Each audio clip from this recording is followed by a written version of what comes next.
Next topic है हमारा relationship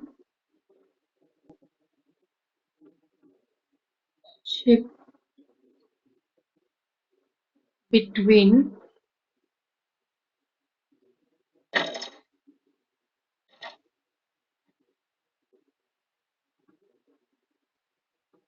drift velocity and current. Next topic will be relationship between drift velocity and current. इसमें हमें क्या करना है, हमें एक मैथमेटिकल रिलेशन निकालना है, एक फॉर्मूला सेटअप करना है किसमें करंट और वेलोसिटी के बीच में। तो करंट का सिंबल क्या है, आई, वेलोसिटी है वीडी। तो बेसिकली हमें एक फॉर्मूला ड्राइव करना है जो कि करंट और वेलोसिटी के बीच में रिलेशनशिप बताएगा। तो इसके लिए हम स्टार्ट करते हैं। सपोज हमारे पास, लेट अस कंसीडर, हमारे पास क्या है, एक कंडक्टर है। Let us consider a conductor, अच्छे से बनाएंगे।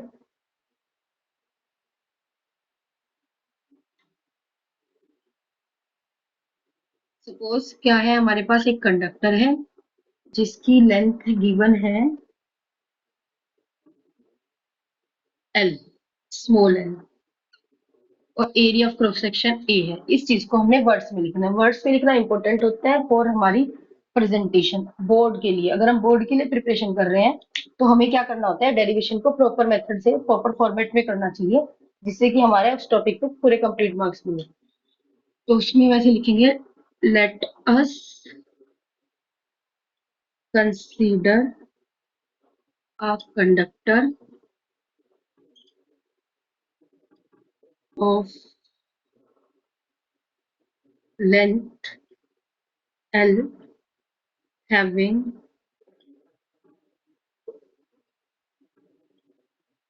cross section area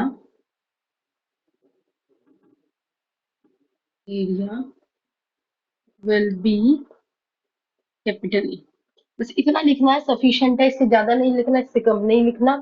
अब बात करते हैं, सपोज हमने क्या किया, इसको कंडक्टर को हमने पोटेंशियल से जोड़ दिया, एक की लगा दी, सर्किट को कंप्लीट किया, सर्किट को कंप्लीट कर दिया। जब हमने क्या किया, इस कंडक्टर को हमने पोटेंशियल से कनेक्ट किया, तो क्या है, हमारे पास कंडक्टर है, कंडक्टर के अंदर फ्री इलेक्ट्रॉन्स होंगे। तो ये सभी जो इलेक्ट्रॉन होंगे, इन पे फोर्स लगेगी toward the positive terminal of the conductor.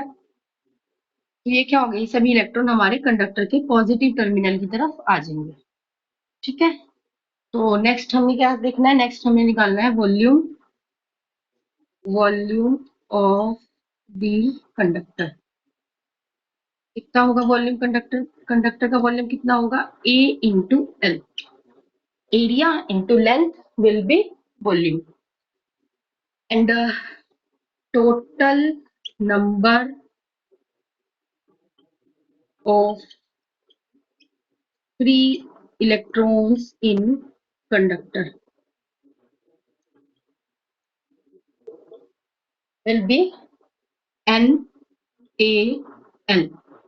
N क्या है, N क्या है, number density, number density of free electrons in per unit volume. Number density of free electron in per unit volume क्या हो गया हमारे पास, N। Next, so total charge कितना होगा, total charge on a conductor, conductor total charge कितना होगा conductor पे, Q equal to NaLE। Next, तो अब तक हमने क्या किया, हमने इसका वॉल्यूम निकाला है। वॉल्यूम निकालने के बाद हमें देखा कि जो कंडक्टर है उसके अंदर फ्री इलेक्ट्रॉन कितने हैं, वो है NaL। नेक्स्ट, टोटल चार्ज कितना होगा कंडक्टर पे, कंडक्टर है उसके अंदर फ्री इलेक्ट्रॉन है, तो जो चार्ज होगा उसमें जो हमारे पास ये वैल्यू होगी, इसमें हम चार्ज से मल्टीप्लाई कर देंगे। फर्दर हमने क्या निकालना है, टाइम टेकन। कौन सा time taken, time taken to by electron move in conductor, conductor के अंदर इलेक्ट्रॉन को आने के लिए कितना टाइम लगा। ठीक है, तो time equal to distance upon speed. Distance कितना है, कंडक्टर की लेंथ, स्पीड कितनी है, ड्रिफ्ट वेलोसिटी। तो ये हो गई हमारी इक्वेशन नंबर 1। नेक्स्ट हमें पता है, वी नो दैट, हमें क्या पता है, आई इक्वल टू क्या होता है, क्यू अपॉन टी। तो इस टी की वैल्यू को हमने यहाँ पे पुट करना है। तो क्यू क्या है, चार्ज है, चार्ज की वैल्यू ये है हमारे पास, डायरेक्ट पुट करेंगे NaLe, और टी की वैल्यू आ जाएगी length upon drift velocity. Length से लेंथ कैंसिल हो जाएगी, NaEVd। तो हमारे पास फॉर्मूला क्या है, I equal to NaEVd। Drift velocity का एक फॉर्मूला और होता है, ड्रिफ्ट वेलोसिटी क्या होता है, E टाउ अपॉन m। इसको यहाँ पुट करेंगे, ये हमारा इंपॉर्टेंट फॉर्मूला है फॉर न्यूमेरिकल पर्पस, इसको स्टार कर लो। इस वैल्यू को यहाँ पुट करेंगे तो I आ जाएगा NE² E to m p। ये हमारा एक अनदर इंपॉर्टेंट फॉर्मूला है, ठीक है। सिंस म्यू क्या होता है, मोबिलिटी भी पढ़ा था लास्ट, मोबिलिटी होता है drift velocity upon electric field. तो यहाँ पे क्या करेंगे, ड्रिफ्ट वेलोसिटी को हम ऐसे भी लिख सकते हैं, इस वैल्यू को हम यहाँ पुट करेंगे तो I इक्वल टू आ जाएगा NaE, इस वैल्यू को पुट करेंगे mu capital E for electric field. तो यहाँ पे हमारे पास ये 3 फॉर्मूले आ गए जो कि हमें न्यूमेरिकल में काम आएंगे। ये हमारा वेरी इंपॉर्टेंट फॉर्मूला है, very important. So I hope ये टॉपिक आपको क्लियर होगा। नेक्स्ट मिलते हैं, थैंक यू।